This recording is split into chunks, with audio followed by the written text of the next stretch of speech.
She was told to wait outside by a flight attendant who thought she didn't belong in first class. The simple woman in the gray sweater didn't argue. She simply nodded and stepped aside.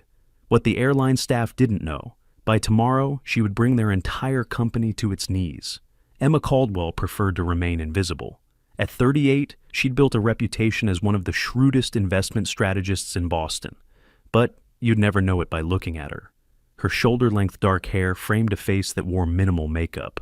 Her wardrobe consisted primarily of functional, comfortable pieces, like the gray cashmere sweater she wore today. Miss Caldwell, the board meeting has been confirmed for tomorrow. All major shareholders will be present. Her assistant's voice came through her earpiece as Emma navigated Logan International Airport. "Thank you, Richard. And the report on customer satisfaction," Emma asked, her voice low as she maneuvered through the crowd. "Just received the preliminary data. It's concerning." Emma nodded to herself. This was precisely why she'd decided to take this flight. Atlantic Star Airlines had been hemorrhaging customers for months. As the third largest individual shareholder, she'd suggested implementing a mystery passenger program to evaluate the airline's service firsthand. The board had agreed, but she'd taken it a step further, deciding to be the first mystery passenger herself. "Keep me posted on any changes," she said, ending the call. At the premium check-in counter, Emma presented her first-class ticket and ID. The attendant barely glanced at them, her fingers tapping against the keyboard with bored efficiency. "Reason for travel, ma'am?" the attendant asked mechanically. "Business," Emma replied, maintaining her deliberately nondescript persona. The attendant handed back her documents. "Gate 27B, boarding begins in 40 minutes. Emma thanked her and headed toward security. Her carry-on contained only essentials: a change of clothes, her laptop, and a small notebook where she jotted observations. Today's flight would determine whether she'd push for a complete overhaul of Atlantic Star's customer service protocols. After clearing security, Emma walked past luxury boutiques toward the first-class lounge.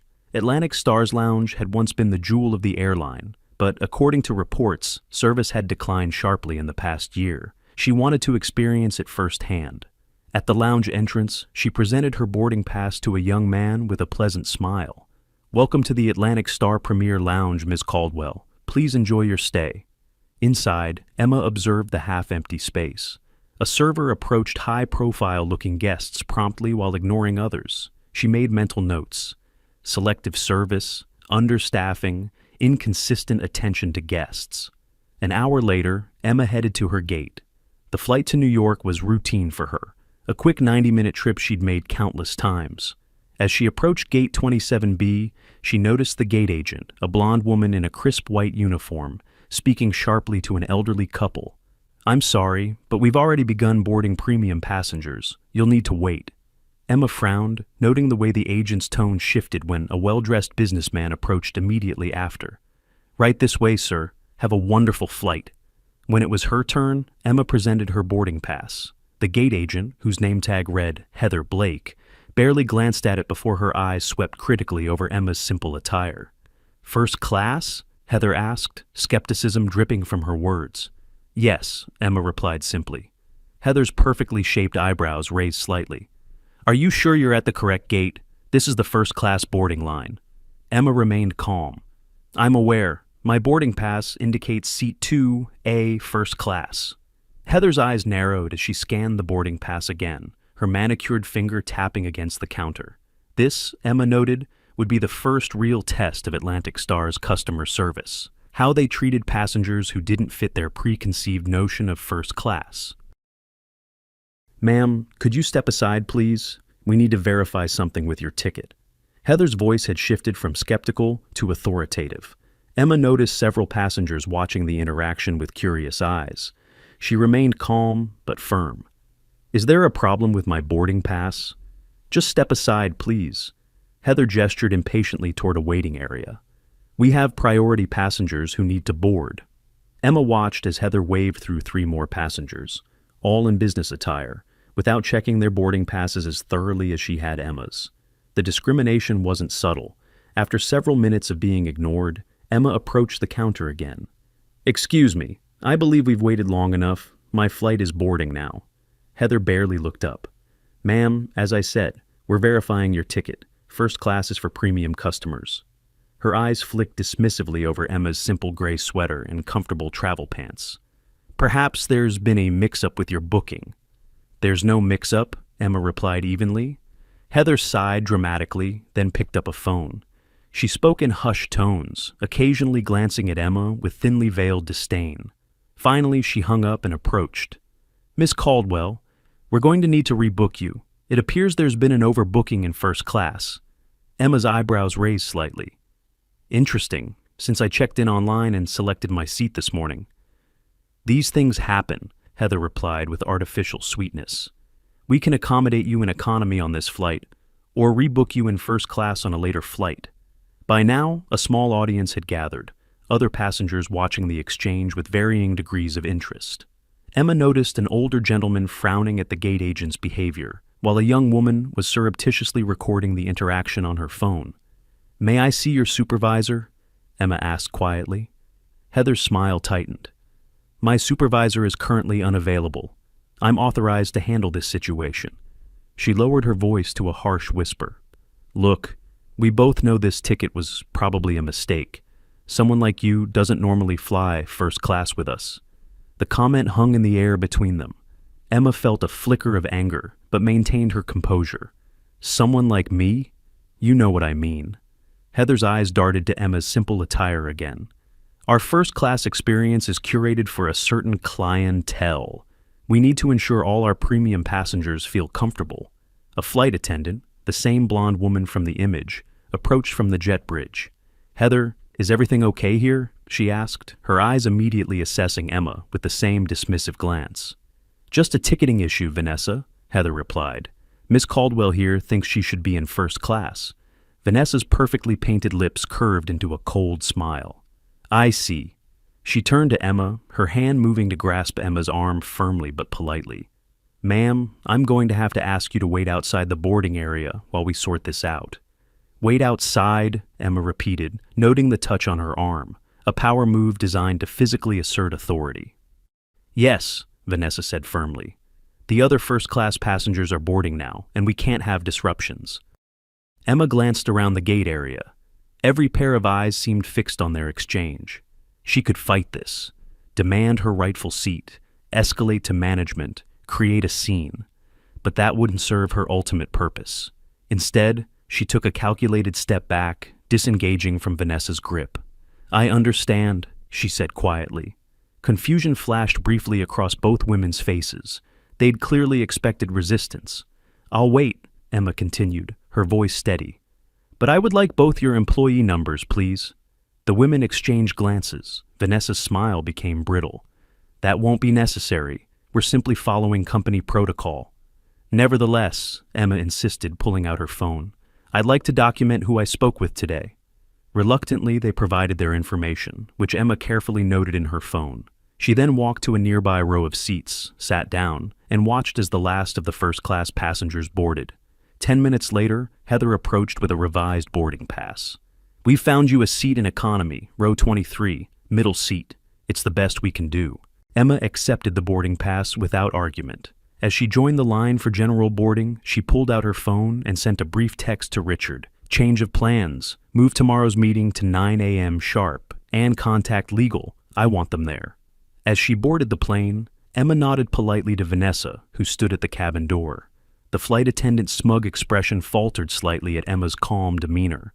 Walking past the first-class cabin she'd been denied, Emma made a mental note of every detail. This wasn't a setback. This was ammunition. The cramped economy seat was far from comfortable, but Emma wasn't focused on the lack of legroom. Her mind was already crafting a strategy. She pulled out her notebook, ignoring the passenger next to her, who struggled to avoid encroaching on her limited space. Emma wrote a single question at the top of the page. How systemic is the problem? She underlined it twice. The flight attendant who had blocked her from first class, Vanessa, walked past, deliberately avoiding eye contact. Emma observed how Vanessa's demeanor changed dramatically when interacting with different passengers. Warm and attentive with well-dressed business travelers, perfunctory with everyone else. When the drink service came around, Emma pressed the call button to request a glass of water. 5 minutes passed. 10. Finally, she pressed it again. "You need to be patient," Vanessa said when she finally responded, not bothering to hide her irritation. "We're serving a full flight." Emma noticed the woman across the aisle had received her requested beverage almost immediately after asking. Another data point. She opened her laptop, careful to angle the screen away from curious eyes and access to secure server. Here lay the real reason Atlantic Star's board had agreed to her mystery passenger program. The airline's customer satisfaction scores had plummeted over the past 8 months, correlating directly with the tenure of their new head of customer experience, Diana Winters. Emma pulled up the file on Winters. An impressive resume on paper, luxury retail background, promises to elevate the airline's premium offerings. But the data told a different story. Complaints up 47%, particularly regarding discriminatory treatment and inconsistent service. Emma's fingers flew over the keyboard as she documented today's experience in detailed, dispassionate language. She attached her original boarding pass confirmation, the timestamp of when she was denied boarding, and the employee numbers she'd collected. A notification popped up on her screen, an email from Richard with an attachment. Emma opened it to find compiled statements from 17 former Atlantic Star employees, all highlighting troubling patterns, directives to prioritize passengers who looked the part, informal profiling systems, and explicit instructions to upsell or rebook passengers who didn't fit the airline's premium image. She'd been building this case for months, piece by piece. Today's experience wasn't just an isolated incident. It was confirmation of a pattern she'd suspected since reviewing the declining satisfaction metrics. Emma opened another secure file, Atlantic Star's shareholder agreement. As she reviewed the ethics clause her legal team had insisted on when she'd made her initial investment 3 years ago, a subtle smile formed on her lips. Section 7.3 was explicit. Documented evidence of systematic discriminatory practices constituted grounds for emergency board action, including removal of executives. She drafted 3 emails. 1, to her legal team, prepare injunctive relief documents based on Section 7.3, have them ready for tomorrow. 2, to her media contacts, holding statement ready by 9 a.m. tomorrow. Will advise on distribution. 3, to the Atlantic Star Board Secretary, per shareholder agreement. Section 11.2, I formally request the floor for the first 20 minutes of tomorrow's meeting. This is non-negotiable. As the plane began its descent into New York, Emma closed her laptop and leaned back in her cramped seat. She caught Vanessa staring at her from the front of the cabin, that same dismissive look on her face. Emma smiled politely in return, which seemed to unsettle the flight attendant. Little did Vanessa know that in less than 24 hours, Emma would completely transform Atlantic Star Airlines. Starting with the customer service department, the plane touched down with a gentle thud. As passengers around her rushed to retrieve their belongings, Emma remained seated, making one final note in her journal. They never asked why I was flying to New York. If they had, they might have realized their mistake. I was heading to their company headquarters all along. The sleek offices of Caldwell Investments occupied the 35th floor of a Manhattan high-rise.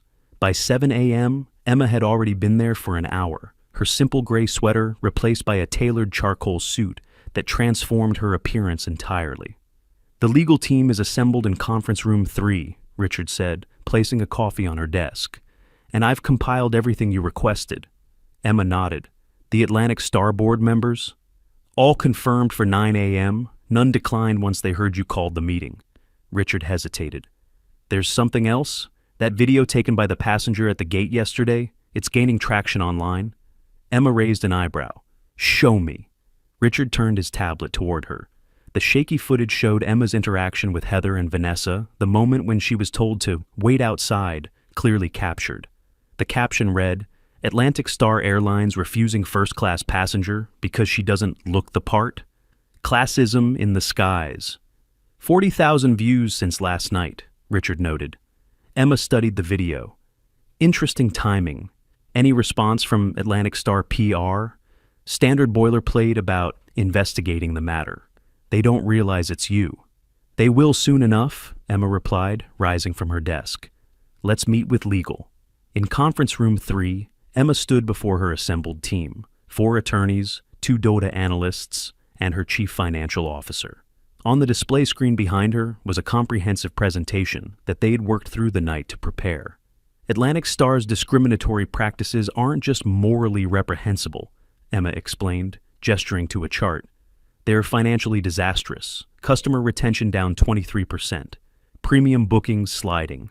Their stock has dropped 17% in 6 months.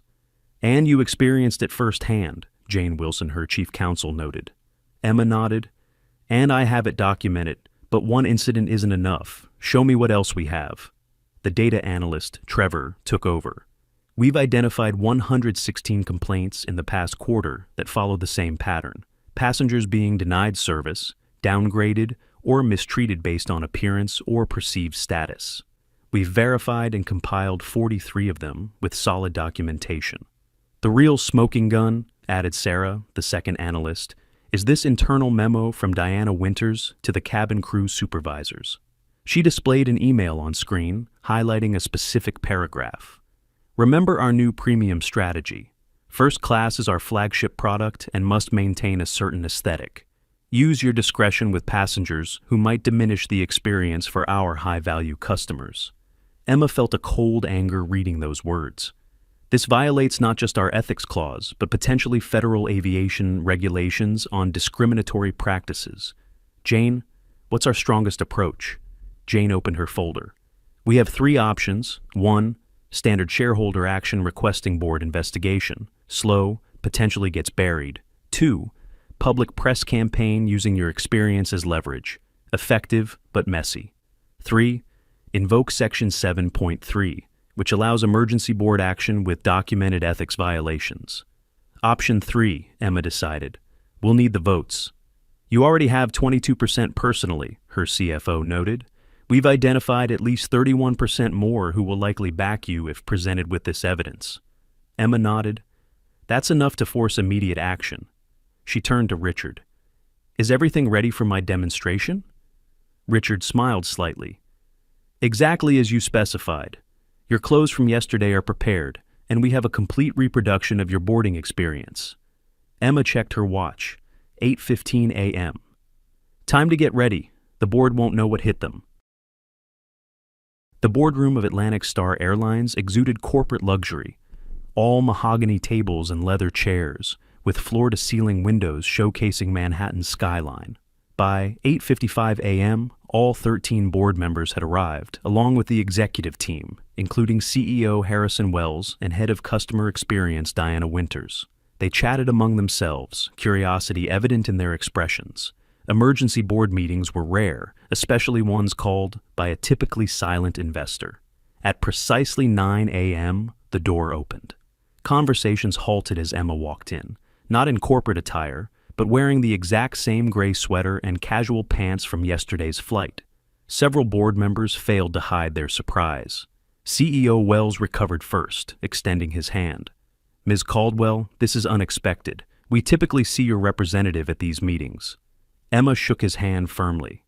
Today required my personal attention. Diana Winters leaned toward the man beside her, whispering something that made him smirk. Emma noted this without comment. I understand you've requested the first 20 minutes, the board chairman said. The floor is yours. Emma walked to the front of the room, her manner calm and deliberate. Thank you, Chairman Davis. Before I begin my formal presentation, I have a question for Ms. Winters. Diana straightened, surprise flashing across her face. Yes? Emma's voice remained conversational. Your new premium strategy, does it include instructing staff to discriminate against passengers based on appearance? The room went silent. Diana's smile froze. I don't know what you're talking about. That's interesting, Emma replied, picking up a remote. Because yesterday, I experienced your strategy firsthand. She pressed a button, and the video from the gate appeared on the massive screen behind her, showing Emma being denied boarding, told to wait outside, and physically blocked from the first-class line. As the footage played, Emma watched the board members' expressions shift from confusion to growing unease. Now, Emma said as the video ended, let me show you what happens to customers who don't fit your premium aesthetic.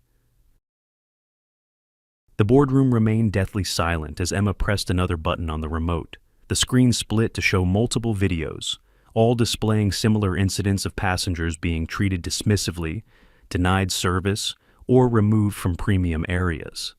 43 documented cases in the last quarter alone, Emma stated, her voice steady, all following the directive from Ms. Winters to maintain a certain aesthetic in your premium cabins. Diana Winters shifted uncomfortably. These are isolated incidents. You can't possibly... This is the internal memo you sent to cabin supervisors, Emma interrupted, displaying the email on screen. And here are the testimonials from 17 former employees confirming these practices were not only encouraged, but required. CEO Harrison Wells's face had paled considerably. Ms. Caldwell, I assure you, if these practices exist, they aren't company policy. They exist, Emma replied firmly. I've experienced them myself, and according to Section 7.3 of our shareholder agreement, documented evidence of systematic discriminatory practices constitutes grounds for emergency board action. The company's legal counsel, a stern-faced woman at the end of the table, leaned forward. What exactly are you proposing, Ms. Caldwell? Emma gestured to her team waiting outside the glass doors. My legal counsel has prepared the necessary documents. I'm invoking my rights as a major shareholder to call for immediate removal of those responsible and implementation of comprehensive anti-discrimination measures. Diana Winters stood abruptly. This is absurd. You can't possibly have the authority. I own 22% of this airline, Ms. Winters, Emma stated calmly, and I've already secured the support of shareholders representing an additional 34%. The room erupted in murmurs. Harrison Wells looked stricken. Furthermore, Emma continued, the viral video of my experience has already accumulated over 200,000 views since last night. Your stock dropped 4% in pre-market trading this morning. By the time the markets close today, the damage to your brand could be irreparable unless decisive action is taken. Chairman Davis cleared his throat. What sort of action are you suggesting specifically? Emma opened a folder, sliding documents across the polished table. Immediate removal of Diana Winters, a public statement acknowledging these discriminatory practices and outlining concrete steps to eliminate them, creation of an independent customer advocacy board with real authority, and a compensation fund for affected passengers. She paused, letting the gravity of the moment sink in.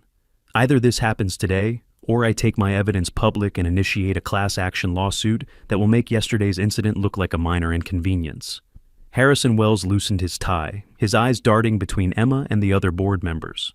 Perhaps we should discuss this privately. No, Emma said firmly. No more hiding. This airline has systematically discriminated against passengers based on appearance and perceived status. It ends today. The board chairman studied the documents before him, then looked up at the incriminating evidence still displayed on screen. I believe Ms. Caldwell has presented compelling evidence that warrants immediate action. He turned to the airline's legal counsel. Your assessment?